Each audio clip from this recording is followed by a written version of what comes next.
Zenith study classes में आप सभी विद्यार्थियों का स्वागत है। आज हम पवन दूतिका के जो नेक्स्ट कविताएं हैं उसको हम समझेंगे। 14 तक मैंने आप लोग को समझा दिया है, उसका वीडियो अपलोड कर दिया है। उसको जाकर आप लोग पहले देख लीजिए। अगर आपने हमारे चैनल को सब्सक्राइब नहीं किया है तो प्लीज़ सब्सक्राइब कर दीजिए और बेल आइकन को अवश्य ही प्रेस कर दीजिएगा ताकि नया कोई वीडियो हम डालें तो आपके पास वह चला जाए, और अपने ग्रुप में शेयर भी कर दीजिएगा। तो चलिए हम स्टार्ट करते हैं। तेरे में है न यह गुण जो तू व्यथाए सुनाए।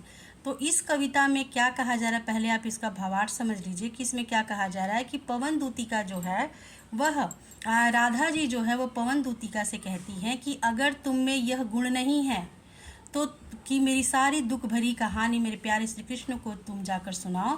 तो इस प्रकार से कार्य करना कि अपनी बुद्धि का प्रयोग करते हुए और कुछ उपाय करना। पहले तो तुम देखना कि मेरे प्यारे श्री कृष्ण जो नए नए बादल के समान दिखाई देते हैं, क्या कोई कक्ष में बैठे हुए हैं? अगर बैठे हुए हैं तो देखना कि क्या उस कक्ष में कोई चित्र तुम्हें दिखाई दे रहा है। अगर दे रहा है तो तुम उसको बड़ी ध्यान से देखना। तो ये इसमें यही बताया जा रहा है। तो देखिए, तेरे में है न यह गुण जो तू व्यथाए सुनाए। तू व्यथाए मतलब कि मेरी दुख भरी कहानी तुम उसको जाकर सुना दो। व्यापारों को, व्यापार मतलब कार्य, जो हम कार्य करते हैं। प्रखरमति मतलब कि अपनी श्रेष्ठ बुद्धि का प्रयोग करते हुए।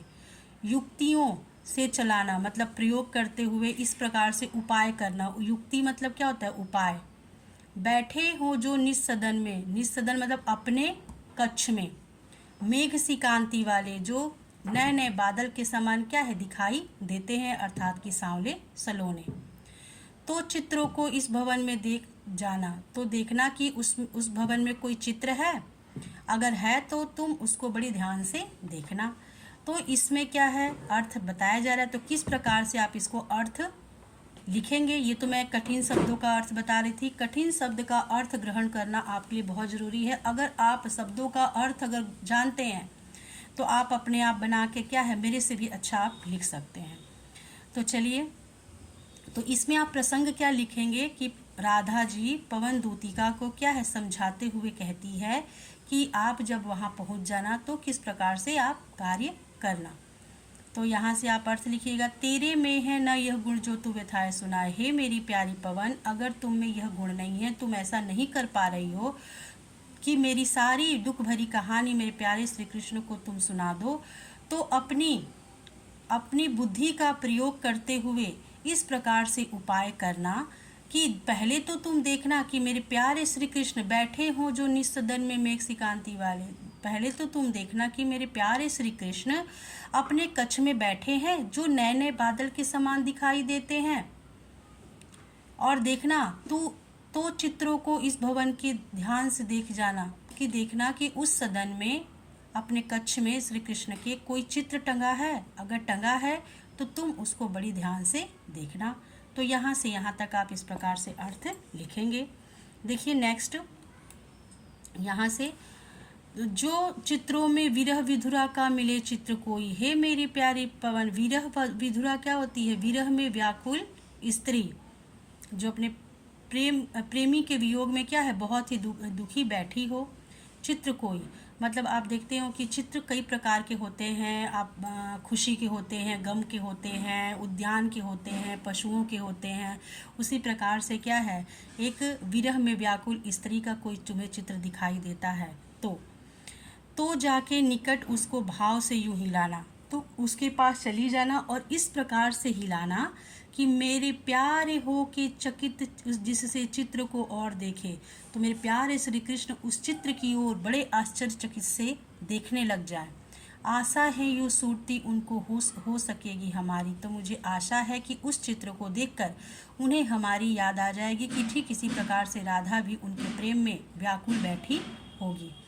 तो यहाँ से यहाँ तक क्या है, आप इस प्रकार से इसको अर्थ लिखेंगे कि जो चित्रों में विरह विधुरा का मिले चित्र कोई। है मेरी प्यारी पवन, तुम देखना कि उस भवन में कोई चित्र तुम्हें दिखाई दे रहा है। अगर कोई विरह में व्याकुल कोई स्त्री का तुम्हें चित्र दिखाई देता है तो उसके पास जाना और इस प्रकार से हिलाना, इस भाव से हिलाना कि मेरे प्यारे श्री कृष्ण उस चित्र को आश्चर्यचकित होकर देखने लग जाए।